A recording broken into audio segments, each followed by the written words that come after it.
আসলে সোহাগ লামিসার ইস্যুটা এত ট্রেন্ডিং একটা বিষয় হয়ে দাঁড়িয়েছে বাংলাদেশে যে আপনাদের দুটি কথা না বললেই না। যেহেতু আপনারাও এসছেন, ধন্যবাদ।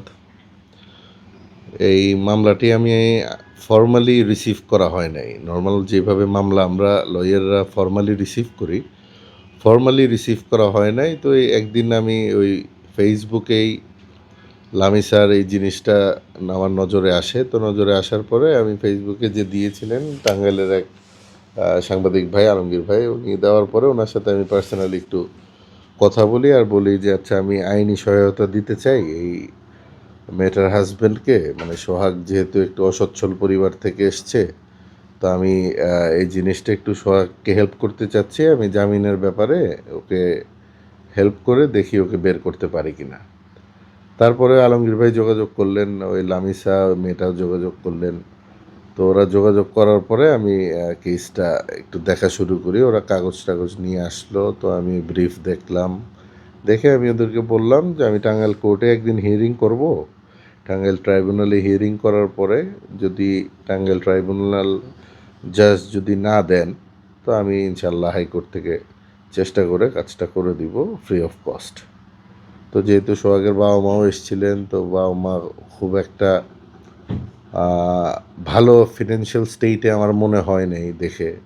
তো তখন আমি মোটামুটি আরও ডিটারমাইন্ড হলাম, না এটা করেই দিতে হবে। এটা এর জন্যই জিনিসটা ট্রাইব্যুনালে আমি 28শে অক্টোবর দাঁড়ালাম। তো ট্রাইব্যুনাল জাজ হি ওয়াজ নট প্লিজড আর কি, হি ওয়াজ প্লিজড যে ও আরও কিছুদিন থাকুক, জামিন আবেদনটা নামঞ্জুর করে।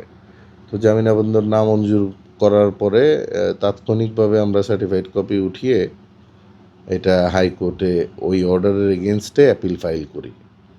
তো হাইকোর্টে অর্ডারের এগেনস্টে অ্যাপিল ফাইল করার পরে হাইকোর্ট ডিভিশন একটি দ্বৈত বেঞ্চ সোহাগকে 1 বছরের জন্য জামিন দেয় আর কি, জামিন মঞ্জুর করে। এটা ঘোরাচ্ছিল না, এটা আসলে যারা লয়ার বা যারা কোর্টে একটু ঘোরাফেরা করে তারা অনেক বিষয় জানে, যেটা আমরা সাধারণ মানুষরা জানি না।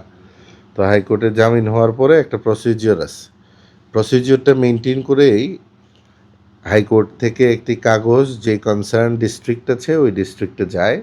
ওই ডিস্ট্রিক্টে যাওয়ার পরে যে জেলখানায় কাগজটি ওই কোর্টে বেল বন্ড দেওয়ার পরে কোর্টের ওই লোয়ার কোর্টের কিছু কাজ আছে, ওগুলো শেষ করার পরে একটি আসামি বের হয়। তো হাইকোর্টে কি হয়, যখন জামিন শুনানি হয় আমাদের মাননীয় বিচারপতিরা জামিন আবেদন মঞ্জুর করেন, সাথে সাথে ওই লোয়ার কোর্টে কিন্তু জামিন হইলে সাথে সাথে বের হয়ে যায় ওই দিনই। কিন্তু এই জিনিসটা হাইকোর্টে একটু ব্যতিক্রম। হাইকোর্টের সিস্টেম হচ্ছে গিয়ে আপনি যখন জামিন হবে, হাইকোর্টের মাননীয় বিচারপতিগণ যদি জামিন আবেদন মঞ্জুর করেন, উনি বলে দিবেন বেইল অথবা নট বেইল, রিজেক্টেড, যেটাই হোক একটা বলে দিবেন।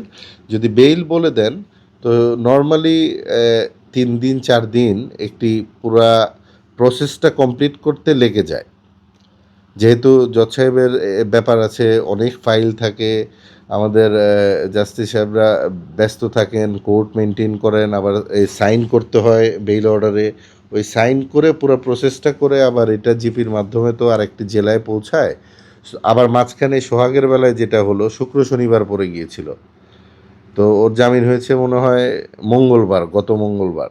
তো গত মঙ্গলবার যেহেতু বিকাল হয়ে গেল জামিন হতে হতে, তো বুধ আর বৃহস্পতি, তারপরে আবার 2 দিন বন্ধ, তারপরে আবার রবি আর সোম, তো টোটাল কিন্তু আমার 4 দিনই লাগছে। তো জামিন আবেদন হওয়ার মানে জামিন গ্রান্ট হওয়ার পরে 4 দিনেই কিন্তু টাঙ্গাইল কোর্টে কাগজটা চলে যায়। তো টাঙ্গাইল কোর্টে ম্যাজিস্ট্রেট বেল বন্ড এখানে দিয়ে তারপরে আপনার জেল গেট থেকে আসামি বের হয়। This is the normal procedure. টাল বাহানার কোনো কিছু আমার কাছে মনে হয় নাই।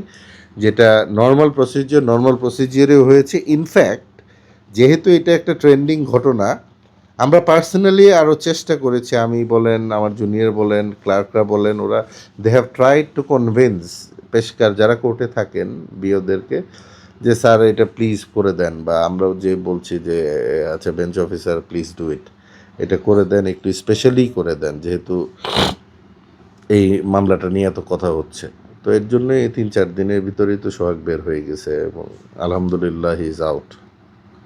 একটু জানতে চাইবো আপনার কাছে সোহাগ